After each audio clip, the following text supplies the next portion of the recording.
जय हिंद मित्रांनो. तर आज एक नवीन व्हिडिओ घेऊन येतोय तुमच्या समोर, जो की आहे गणित. तर यामध्ये आपण गणिताचे नाही का असे बरेच काही उदाहरणं बघणार आहोत. हे मिक्स गणित असणार आहे आणि सरावासाठी असणार आहे मेन म्हणजे. तर बघा, आता भरती जवळ येते आणि भरतीचे फॉर्म पण बऱ्यापैकी भरणं चालू आहे. काहींनी भरले असेल, काही सिलेक्ट करत असेल कोणत्या जिल्ह्यात भरायचा, काय भरायचा. एक एक जागा आहे आणि एक एक जागासाठी एक एक मिनटं, एक एक सेकंद खूप महत्त्वाचा आहे. कारण की तू जर टाइमपास केला तर आजचं कॉम्पिटिशन असं आहे की ह्या एक एक सेकंदाला प्रत्येकजण कितीतरी जण नाही का अभ्यास करण्यासाठी बसलेले, अभ्यास करताय लायब्ररीमध्ये. लायब्ररीत बसले, ग्राउंडवरती घासताय. कारण की नाही का भाऊ, जर मेहनत केली नाही तर काही भेटणार नाही. कारण की हा वेळ आहे ना, वेळच सगळ्यात जास्त महत्त्वाचा आहे. कारण की बघ, ते म्हणतात ना, ये समय है, इसे चाहे तो आप सोना बनाओ नाही तो सोने में गुजार दो. बरोबर आहे का नाही? कारण या वेळेतला टाइम इज मोर दॅन मनी असं म्हणतं. बरोबर आहे का नाही? तर तसंच आहे, ह्या वेळेचं महत्त्व तुम्हाला समजायला पाहिजे. कारण हे 3-4 महिने जे आहे ना, ते असे निघून जातील तर कळणार पण नाही. त्यामुळे नाही का, आपला जो काही फोकस आहे तो आपल्या टार्गेटवरती पाहिजे, आपल्या वर्दीवरती पाहिजे. कारण ही वर्दी मिळवण्यासाठी नाही का कितीतरी हजारोने लाखोने पोरं तयारी करताय. आणि ह्या कॉम्पिटिशनमध्ये जर तुम्हाला टिकायचं आहे तर तुम्हाला तुमचा वेळ नाही का योग्य ठिकाणीच द्यावा लागेल. तुमचं जे जे मोबाईल आहे त्यामध्ये असणारं ते सोशल मीडिया, व्हॉट्सॲप असो, इन्स्टा असो आणि इतर कोणतेही सोशल मीडिया ॲप असो, तर यापासून तुम्हाला दूर राहणं आहे. त्याचबरोबर तुम्ही लग्न, आता सध्याचं सीझन पण लग्नाचं सीझन आहे. बरोबर आहे की नाही? तर लग्न असेल, मित्राच्या लग्नाला नाही गेलं तर तो नाराज होईल. बरोबर आहे की नाही? तर त्याच्या बड्डेला नाही गेलं तर तो नाराज होईल. ह्या पाहुण्यांकडे नाही गेलं तर तो नाराज होईल. भाऊ, कोणीही नाराज होत नाही. जोपर्यंत तू काही करत नाही ना, तोपर्यंत तुझी व्हॅल्यू पण नाही त्या ठिकाणी. बघ, तू जाऊन जर तुला बघायचं असेल तुझी व्हॅल्यू, तर तिथे गेल्यानंतर तुला सगळ्यात पहिले विचारला जाणारा कॉमन क्वेश्चन म्हणजे की भाऊ तू काय करतो. बरोबर आहे का नाही? कारण मुलींचं जर असलं तर मुलींचं शिक्षण सोडल्यानंतर ती मस्तपैकी तिला एक चांगला वेल एज्युकेटेड किंवा वेल सेटल झालेला मुलगा भेटला जातो. पण भाऊ, तुला पहिलं विचारलं जातं की तू काय करतो. त्यामुळे नाही का, आधी आपलं स्टेटस बनवा, नंतर लोकांचे स्टेटस ठेवा किंवा लोक आपले स्टेटस ठेवता मग. त्यामुळे आता सध्या कोण नाराज होईल, याला राग येईल, मी लग्नाला नाही गेलो, असं होईल तसं होईल, काही कोणत्याच भानगडीत पडायचं नाही. जोपर्यंत आपण स्टेबल होत नाही, आपल्या आईवडिलांचे स्वप्न पूर्ण होत नाही, आपले स्वप्न पूर्ण होत नाही, तोपर्यंत या भानगडीत पडायचं नाही. तर ठीक आहे, चला घेऊया काही उदाहरणे. तर बघा, उदाहरण बघा, 12 सायकलींची किंमत 36,000 रुपये आहे. तर अशा 18 सायकलींची किंमत किती आहे? बरोबर आहे. तर बघा, गणित कसं सोडायचं, एकदम शॉर्टकट पद्धतीने सोडायचं. कुठल्याही प्रकारचा लोड घ्यायचा नाही, ताण घ्यायचा नाही, सूत्र ध्यानात ठेवायचं नाही, काहीच नाही. तर बघा, आणि अशा गणित नाही का आपल्या भरतीमध्ये विचारले जातात आणि वाटणं दिसायला सोपे, पण माणूस सोपे ज्यावेळेस नाही का सोपे गणित येतं ना, तर माणसाला काय वाटतं माहिती का, आपल्याला काय वाटतं, अरे यार किती सोपं आहे, आणि आपण नाही का एकदम घाईमध्ये नाही का त्या गणिताकडं जातो आणि चुकीचा टिक मार्क करून टाकतो किंवा गडबड करतो सोडायला. त्यामुळे नाही का गडबड करायची नाही, एकदम रिलॅक्स शांत माइंडने जो काही आपल्याला 90-1 मिनिटाचा वेळ असतो तो नाही का एकदम चांगल्या प्रकारे युटिलाइज करायचा. आणि गणित तर सगळ्यांनाच येतं, पण नाही का फास्ट कोण सोडवतं, चांगल्या पद्धतीने कोण सोडवतं, ते महत्त्वाचं आहे. है की नाही? तर चला बघा, गणित बघा या ठिकाणी. 12 सायकलींची किंमत किती दिली आहे? तर 12 सायकलींची किंमत आहे 36,000 रुपये. बरोबर, अशा प्रकारे लिहून घ्या.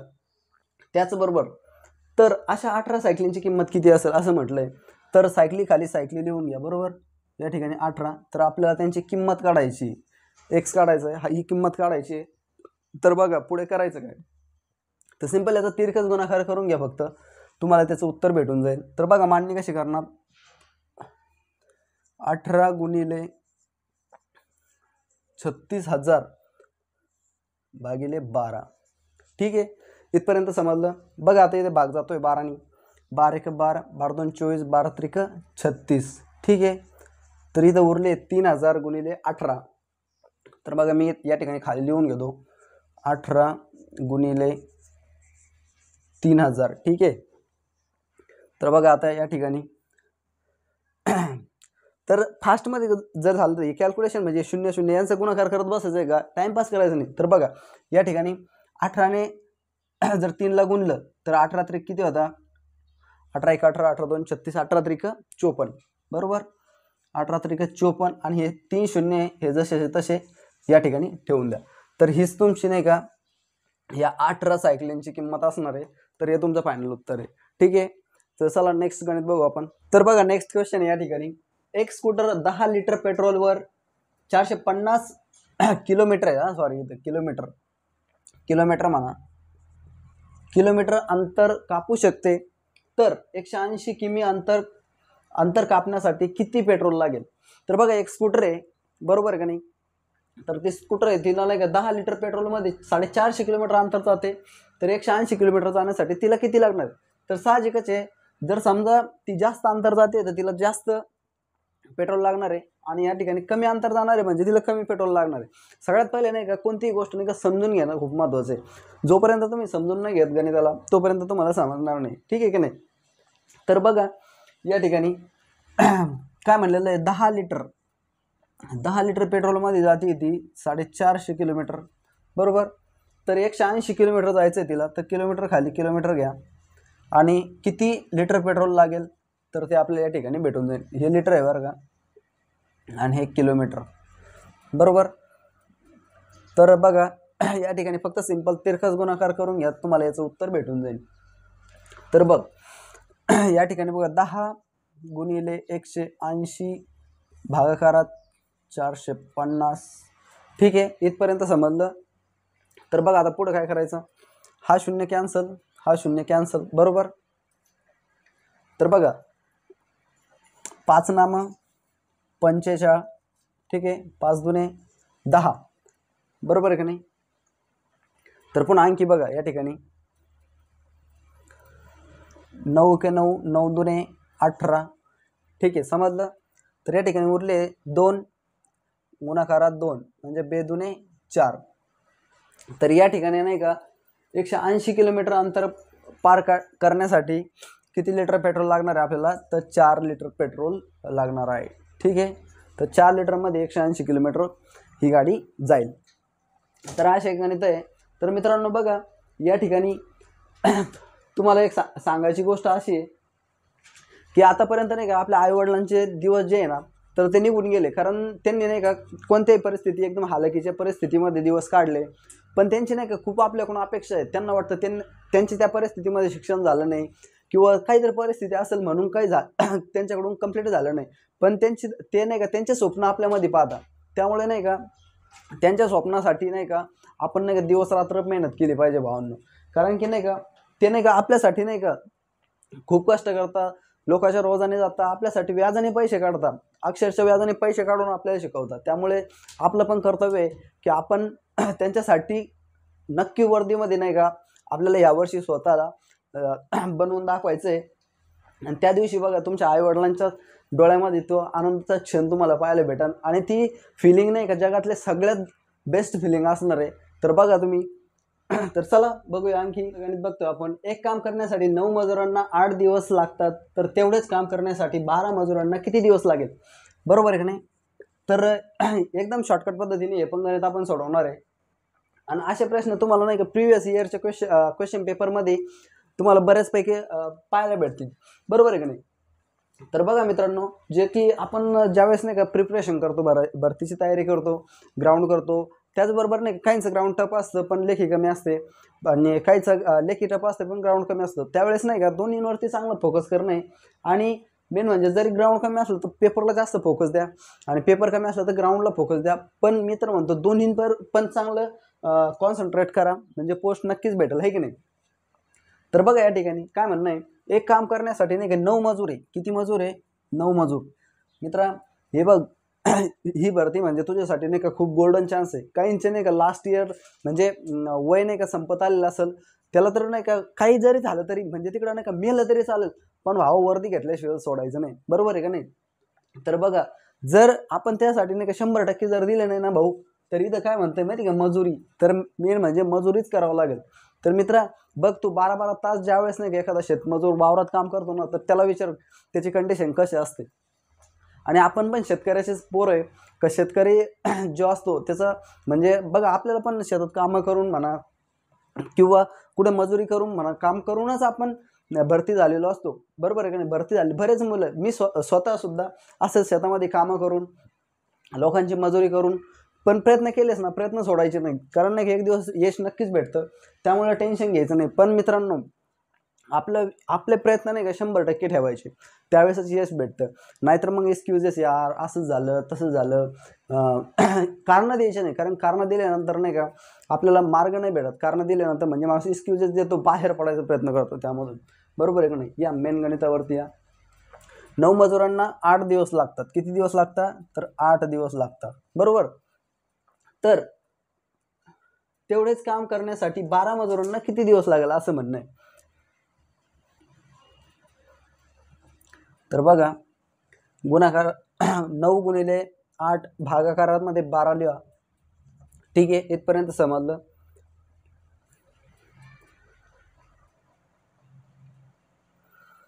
बघा या ठिकाणी आता ह्या समीकरणाला भाग देऊन घ्या.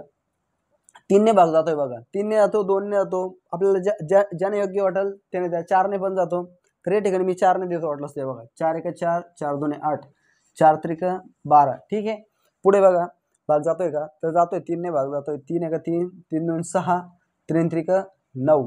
ठीक आहे, उरलं काय आता? 3 गुणाकाराचा 2, बरोबर. 3 गुणिले 2 एवढं उरलंय. याचा गुणाकार करा, तुम्हाला फायनल उत्तर भेटून जाईल. 3 गुणिले 2 जर म्हणलं, 3 2 6. तर 12 मजुरांना तेवढेच काम करण्यासाठी नाही का 6 दिवस लागणार. हे तुमचं फायनल आन्सर असणार आहे. ठीक आहे, चला बघा या ठिकाणी आणखी एक गणित घेतलंय आपण. एका संस्थेत मुला मुलींचे प्रमाण 8:5 आहे असे आहे, बरोबर. जर मुलींची संख्या एकूण 160 आहे तर संस्थेतील एकूण विद्यार्थी संख्या किती? तर बघा या ठिकाणी आपल्याला गणितात सांगितलंय की मुला मुलींचे प्रमाण 8:5 आहे, बरोबर. तर त्यामध्ये एकूण मुलींची संख्या 160 आहे. तर आपल्याला एकूण विद्यार्थी काढायचे. तर बघा या ठिकाणी करायचं काय, पहिले तर बघा मुला मुलींचे प्रमाण आपण काढून घेऊ. मुलं आणि मुली, बरोबर. तर प्रमाण दिलेलं आहे, आपल्याला काढायची गरज नाही, दिलेलं आहे 8:5 असं प्रमाण दिलेलं आहे. तर त्या ठिकाणी म्हणलेलं काय, जर मुलींची एकूण संख्या 160 आहे, बरोबर. तर 160 आहे, ठीक आहे. आणि आपल्याला काढायचं काय, एकूण मुलं काढायचे. म्हणजे फक्त मुलं नाही काढायचे, तर एकूण मुलं काढायचे. तर बघा या ठिकाणी करायचं काय, तर 160 जे आहे त्याला ह्या 5 जे काही प्रमाण दिले या 5 ने भागा.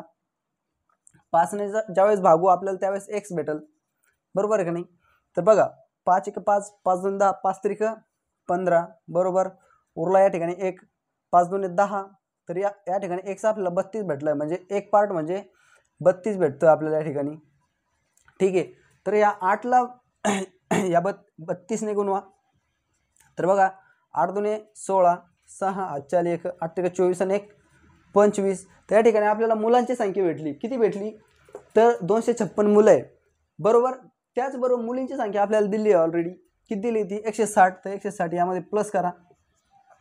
तर बघा हे 6 6 + 0 6, 5 + 6 11, 8 4 1 2 आणि 1 3, 3 आणि 1 हातच्याचा 1 4, म्हणजे 416. ह्या संस्थेत एकूण किती मुलं आहे, तर या संस्थेत एकूण मुलांची संख्या जी आहे ती आहे 416. तर हे तुमचं फायनल आन्सर असणार आहे. तर बघा मित्रांनो, ज्यावेळेस नाही का आपण तयारी करत असतो, बऱ्याच जणांना नाही का गणित अवघड जातं, कोणाला मराठी व्याकरण अवघड जातं, कोणाला ग्राउंड अवघड जातं. पण मित्रांनो, ज्यावेळेस नाही का आपल्यावर जबाबदारी पडते ना, त्यावेळेस भाऊ तुला हे कोणत्याच गोष्टी अवघड वाटायला नाही लागणार.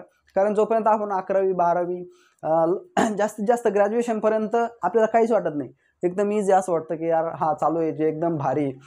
कॉलेजची लाईफ, कॉलेज झाल्यानंतर चांगलं जीवन जाईल. पण नाही, ज्यावेळेस कॉलेज वगैरे संपतं त्यावेळेस तर एकदम टफचं पिरियड होतो. कारण ते आपलं करिअर बनायचा वेळ राहतो. आणि अशाच वेळामध्ये नाही का बरेच जण भटकून जातात. कारण ते नाही का असं रंगीत जग असतं ज्यावेळेस तुम्ही कॉलेज असतं त्यावेळेस, आहे की नाही. हराभरा वातावरण असतं, तू तिची वाट पाहत असतो, ती तुझी वाट पाहत असते. आणि या वाट पाहता मध्ये तुझी वाट लागत असते, आहे की नाही. त्यामुळे भाऊ कोणाची वाट पाहायची नाही. आधी आपली वर्दी मिळवा, मग तुमची वाट पाहणार आहे सगळे. त्यामुळे ताण घ्यायचं नाही भाऊ, अगोदर भरती हो, मग तुला जशी पाहिजे तशी भेटती, आहे की नाही. तर चला, तर बघा या ठिकाणी रामरावांनी जुना ट्रॅक्टर 85,000 रुपयांना खरेदी करताना मध्यस्थीला 3% कमिशन दिले, तर त्यांना ट्रॅक्टरसाठी एकूण किती रुपये मोजावे लागतील. तर बघा रामरावांनी नाही एक ट्रॅक्टर घेतलाय, सेकंड घेतलाय, त्यांच्याकडे नसतील पैसे तर मग त्यांनी घेतलं सेकंड, बरोबर आहे का नाही. काही जण तर असे आहे का नवीन ट्रॅक्टर घेत्या आणि ज्यावेळेस हप्ते भरायचे टाईम येतो त्यावेळेस कामं बिमं असले तर ट्रॅक्टर ओढून नेतो, पण यांच्याकडे 85,000च होते. यांनी काही हप्त्यावर घेतला नाही, यांनी डायरेक्ट कॅश घेतला, सेकंड का होत नाही, 85,000 रुपयांना. पण मग झालं काय, ज्यावेळेस त्यांनी 85,000 रुपयाला घेतला त्यावेळेस नाही का 3% यांना कमिशन द्यावं लागलं. म्हणजे ज्यावेळेस नाही का एखादा मध्यस्थी आपल्याला एखादी वस्तू घेऊन देतो किंवा जमीन म्हणा काही एखादी वस्तू घेऊन देतो, त्यावेळेस जे कमिशन असतं म्हणजे तो ते आपला जो व्यवहार करून देतोय त्याच्यासाठी त्याला ते कमिशन दिलं जातं. तर असं 3% कमिशन दिलं आहे. तर त्या ते ट्रॅक्टर घेताना तर ते ट्रॅक्टर त्यांना एकूण किती रुपयाला पडलं असेल, कारण आता कमिशन किंवा दलाली बघा जी आपण किंमत ठरवली आहे त्या किमतीमध्ये ज्यावेळेस आपण कमिशन किंवा दलाली देतो तर ती ॲड होते, म्हणजे आपल्याकडून जाते, म्हणजे ती आपल्याकडनं डेबिट झालं आहे, म्हणजे आपल्यालाच पे करणं आहे, बरोबर आहे का नाही. तर ती ह्या किमतीमध्ये ॲड होणार आहे, तेव्हा ती एकूण किंमत म्हणजे तेवढ्या किमतीत त्यांना ते ट्रॅक्टर पडलं आहे असं त्याचा एक अर्थ पण होतो, बरोबर आहे. तर चला बघू कशा पद्धतीने हे गणित सोडवायचं. तर या ठिकाणी बघा ट्रॅक्टरची किंमत आहे त्या 85,000 रुपये, बरोबर आहे. आणि याच्यावरती दिली त्यांनी 3% दलाली किंवा कमिशन म्हणा, ठीक आहे. तर 85,000 गुणिले 3 भागाकारात 100, कारण टक्के म्हणल्यानंतर भागाकारात 100 घ्यावं लागेल आपल्याला, ठीक आहे. इथपर्यंत समजलं. आता पुढे करायचं काय, तर हे 2 शून्य कॅन्सल होत आहे, तर हे 2 शून्य कॅन्सल होईल त्यांच्यासाठी, बरोबर. आता उरलं आहे 850 गुणिले 3, बरोबर, एवढं उरलं आहे. तर बघा याचा गुणाकार करू आपण. 3 गुणिले 0 0, 3 5 15, 1 8 24 आणि 1 25, म्हणजे त्यांना 85,000चा ट्रॅक्टर आहे, तर वरती त्यांना आणखी 2550 रुपये द्यावं लागणार, बरोबर आहे. ट्रॅक्टरची किंमत आहे त्यांच्या 85,000 रुपये आणि वरती 3% दलाली देत आहे तो, म्हणजे समोरच्याला पैसे देतोय, तर ते असणार आहे 2550 रुपये. म्हणजे ट्रॅक्टर पडतंय बघा त्यांना केवढ्यात, तर हे 0 0 अधिक 5 5 0 अधिक 5 5 5 आणि 2 7 आणि हे 8, म्हणजे 87,550 रुपयाला हे ट्रॅक्टर त्यांना पडतंय. एवढी किंमत त्यांना मोजावी लागणार आहे ज्यावेळेस ते हे ट्रॅक्टर घेतील तेव्हा, बरोबर आहे. जर त्यांनी दलाली नसती केली, मध्ये दलाल नसता, तर त्यांना 85,000 रुपयातच भेटलं असतं, पण 3% दलाली देत आहे म्हणून 87,550 रुपये एवढी किंमत त्यांना त्या ट्रॅक्टरसाठी मोजावी लागणार आहे. राहुल पंकज सोमनाथ यांनी एक व्यवसाय सुरू केला, त्यात त्यांना 84,000 रुपये नफा झाला. तर त्यांनी अनुक्रमे 2-3, 3-7 या प्रमाणात नफ्याचे वाटप केले. तर पंकजचा वाटा किती. तर बघा या ठिकाणी 3 मित्र आहे, तर 3 मित्रांनी नाही का एक व्यवसाय सुरू केला आहे आणि त्या व्यवसायामध्ये नाही का त्यांना झाला आहे नफा 84,000 रुपयाचा, आणि त्यांचं नफ्याचं प्रमाण आहे बघा, म्हणजे नफा वाटपाचं प्रमाण 2-3, 3-7 या प्रमाणात त्यांनी नफा वाटून घेतला आहे. तर त्याचं म्हणणं आहे की पंकजला किती रुपये भेटतील या 84,000 रुपयामधून. तर बघा मित्रांनो या ठिकाणी नाही का जर बिझनेसचा विषय आला आहे तर आपण करतोय भरतीची तयारी, आणि आपले घरचे इतके मोठे पण नाही की आपल्यासाठी नाही का एखादा बिझनेस सुरू करून देतील, बिझनेससाठी पैसा देतील, कारण आपली परिस्थिती नाही आहे, बरोबर आहे का नाही. आणि आपल्या घरी बिझनेस पण नाही का त्या ठिकाणी लाखो रुपयाचं महिन्याला उत्पन्न येतं आहे किंवा लाखो रुपयाचा गल्ला येतोय आहे की नाही. तर आपल्याला जी की संधी आहे ती म्हणजे नाही का भरती, तर ह्या भरतीमध्ये आपण नाही का आपलं जे काही पूर्ण 100% एफर्ट आहे तो लावून द्या, कारण या ठिकाणी तुला करायचं काय नाही, फक्त करायचं आहे तर ती तुमची स्वतःची मेहनत जी काय असणार आहे, फिजिकल मेहनत असणार आणि थोडीफार माइंडची, जो की तुला अभ्यास करायचा आहे. ज्यावेळेस तू स्वतःच्या पायावरती स्वतःच्या मेहनतीने उभा राहशील ना, त्यावेळेस तुला जो वाटणारा नाही का अभिमान ना, तो सगळ्यात एकदम ग्रेट लेवलची फिलिंग असणार आहे, आणि ती प्राऊड मुमेंट तुझ्या स्वतःसाठी तसेच घरच्यांसाठी आणि जे नावं ठेवणारे आहे ना तर त्यांच्यासाठी असणार आहे. तर ते बघा जे लोक नावं ठेवतात, जे म्हणतात की अरे तुझ्या याच्याने काय होऊ शकत नाही, तर मित्रांनो त्यांनाच करून दाखवायचं आहे. आणि ज्या दिवशी तुझ्या रिझल्टमध्ये नाव येईल ना त्या दिवशी नाही का स्पेशल त्यांच्या घरी पेढे घेऊन जायचे, त्यांच्या घरापुढे नाही का DJ लावायचं मित्रांनो, DJ लावून नाचायचं. तर बघा तेच तुमचं नाही का त्यांच्यासाठी एक उत्तर असणार आहे, जे की हसत होते त्यांच्यासाठी, बरोबर आहे का नाही. तर बघा गणित बघू आपण. राहुल पंकज सोमनाथ यांनी एक व्यवसाय सुरू केला आणि त्यामध्ये त्यांना नाही का 84,000 रुपये नफा झाला होता, बरोबर. तर बघा या ठिकाणी 84,000 रुपये नफा झाला आणि अनुक्रमे त्यांनी 2-3, 3-7 या प्रमाणात नफ्याचे वाटप केले. तर पंकजचा वाटा किती? तर बघा या ठिकाणी 84,000 रुपये, बरोबर आहे. 84,000 रुपये नफा झालेला आहे आणि त्यांचं नफा वाटपाचं प्रमाण आहे 2-3, 3-7. तर ही रक्कम म्हणजे किती आहे मित्रांनो? 100% रक्कम, बरोबर आहे का नाही? तर बघा या ठिकाणी आपला गुणोत्तरांची बेरीज करून घेऊ आपण. 3 आणि 2 5, 5 आणि 7 12. तर हे 100% म्हणजे 12 आहे, बरोबर आहे. 100% म्हणजे 84,000 बरोबर 12, बरोबर. तर आपल्याला वाटा काढायचा म्हणून सांगितलं आहे, तर पंकजचा सांगितलेला आहे, बरोबर आहे का नाही? तर पंकजचा वाटा आहे 3. तर 3 बरोबर किती? बरोबर आहे. तर बघा या ठिकाणी तिरकाच गुणाकार करा, सिंपल. 84,000 गुणिले 3 भागाकारात 12. तर बघा या ठिकाणी 3 ने भाग जातोय. 3 1 3, 3 2 6, 3 3 9, 3 4 12. ठीक आहे, इथपर्यंत समजलं. पुढे बघा 4 1 4, 4 2 8, पुन्हा 4 ने भाग जातोय. 4 1 4. ठीक आहे. आता बघा उरले किती आहे? हे 3 शून्य जसेच तसे. तर 21,000 हा या ठिकाणी पंकजचा वाटा असणार आहे, बरोबर आहे. तर पंकजला येथील या रकमेपैकी 21,000 रुपये. ठीक आहे. तर या ठिकाणी 21,000 हे पंकजचे वाटा असणार. तर ठीक आहे मित्रांनो, असेच गणिताचे व्हिडिओ तुम्हाला बघायला भेटतील आणि या ठिकाणी तुम्हाला त्याच्यासाठी कुठल्याही प्रकारचं म्हणजे पैसे द्यायची गरज नाही, काहीच नाही. चांगल्या प्रकारे अभ्यास करा, आपलं स्वप्न मिळवण्यासाठी नाही का फुल मेहनत करा. टाइमपास वगैरे जो काही करत असेल होत असेल तर त्याच्यापासून लांब राहा.